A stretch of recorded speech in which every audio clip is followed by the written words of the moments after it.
d'un murmure mélodieux. Au centre de la scène se tient le candidat, entre le maître qui le propose et celui qui le seconde.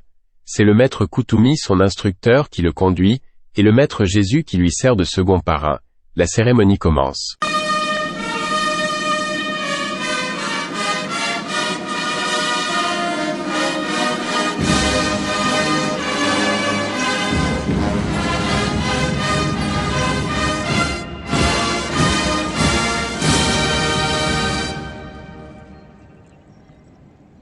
Le Christ sourit lorsqu'il pose la question initiale du rituel. « Qui amenez-vous ainsi devant moi ?»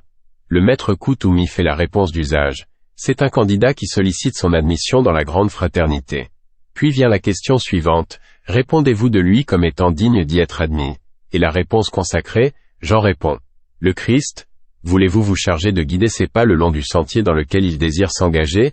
Celui qui présente le candidat dit « J'accepte de m'en charger. » Le Christ. Notre règle exige que 2 des membres haut placés répondent de chaque candidat. Un autre frère est-il disposé à appuyer cette demande? Alors pour la première fois le second parrain, le maître Jésus, parle et dit « Je suis prêt à le faire ». L'initiateur demande encore « Avez-vous des témoignages tendant à démontrer que si de nouveaux pouvoirs sont conférés au candidat il en fera usage dans l'intérêt du grand œuvre ?» Et le maître Koutoumi répond « La vie présente de ce candidat est encore bien courte. Néanmoins, il a déjà maintes bonnes actions à son crédit et il commence à accomplir notre travail dans le monde.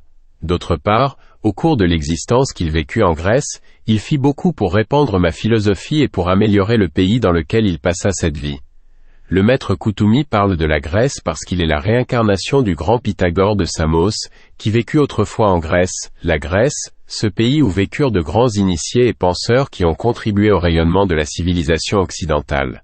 Et le maître Jésus ajoute « Au cours de 2 vies d'une vaste influence, il fit patiemment mon travail, combattant le mal et introduisant un idéal noble dans sa vie comme gouvernant, puis répandant à l'étranger l'enseignement d'amour, de pureté et de détachement dans son incarnation comme moine.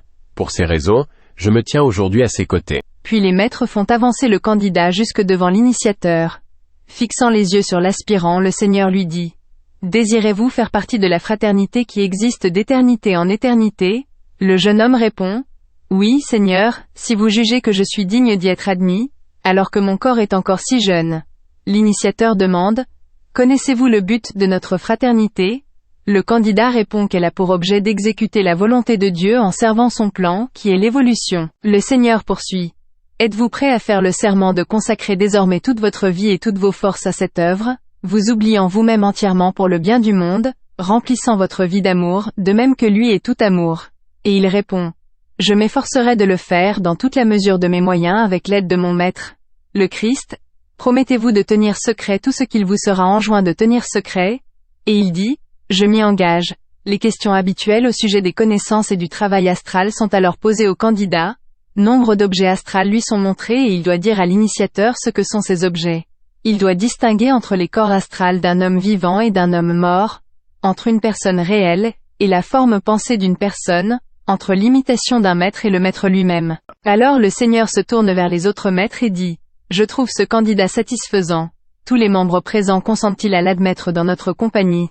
Et tous répondent « Nous y consentons. » Alors l'initiateur se lève et se tournant dans la direction de Shambhala, il s'écrie « Est-ce que je fais ceci, ô Seigneur de vie, de lumière et de gloire, en ton nom et pour toi ?»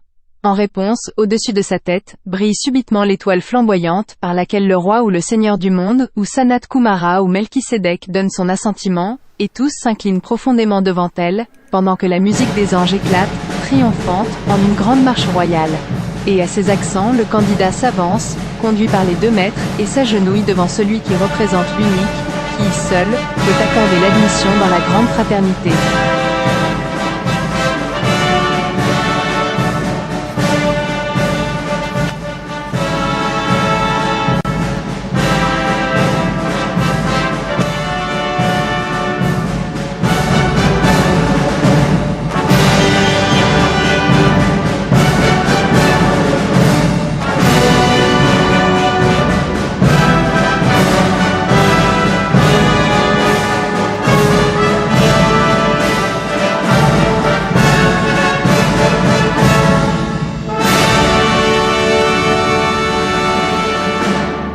lignée de lumière, éblouissante comme un éclair qui serait immobile, s'étend de l'étoile jusqu'au cœur de l'initiateur et de lui au cœur du candidat.